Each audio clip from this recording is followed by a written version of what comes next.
The next morning, Henry Laxton was to be found in his study, looking tired and anxious.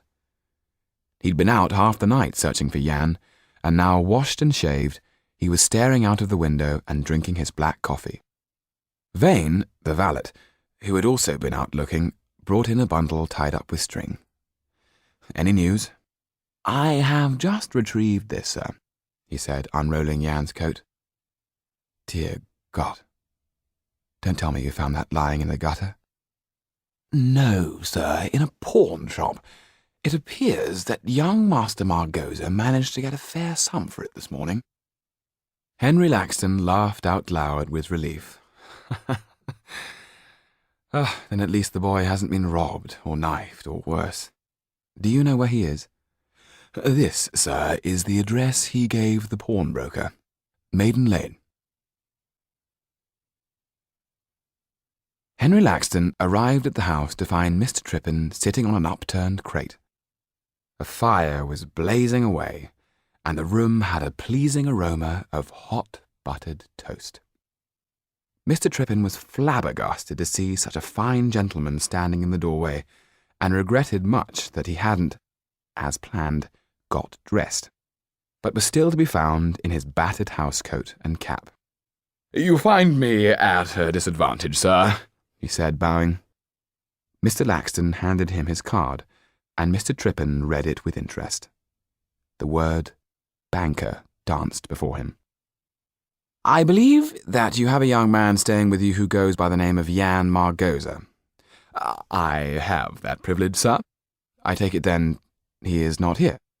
"No, sir, he has taken the young Trippins out for the benefits of fresh air, and—" Mr. Laxton interrupted him. "The young man is in my charge." "Of course, sir. I am in no way kidnapping him, I can assure you of that. By Jupiter, sir, he saved my life. A brave one is that boy, sir. A young Hamlet, indeed, a Henry V on the battlefield of Agincourt." With many theatrical gestures, Mr. Trippin related what had happened in Covent Garden. Henry Laxton found himself warming to the actor, and an idea came to him. "I wonder, sir, if I might confide in you." "By all means. Discretion is my second name." Mr. Laxton told the actor as much as he thought he needed to know about Jan. "He was placed in my care. I found him a tutor, a Mr. Rose, who, unknown to me, saw fit to try and beat the spirit out of him." "A rose by any other name would smell as sweet, I should think his petals were sent flying." "Knocked out cold," said Mr. Laxton, smiling at the memory. Mr. Trippin clapped his hands with delight. "In my humble experience, the cane only teaches the child to loathe the tutor, despise the lesson, and scorn all the benefits that education might bring." "I entirely agree," said Mr. Laxton.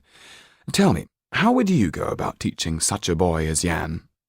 "I would never keep him tied to a desk. No, I would show him London, take him to galleries, the theatre, fire his imagination, and then, when at court, I would tell him about the magic of books. Never let him become bored, sir." Mr. Laxton listened while taking in the lack of any furniture. "Have you just moved here, or are you in the process of leaving?" asked Mr. Laxton. "Neither, sir," said Mr. Trippin. "I am between tides, so to speak. I was recently given the opportunity to be a full-time tutor.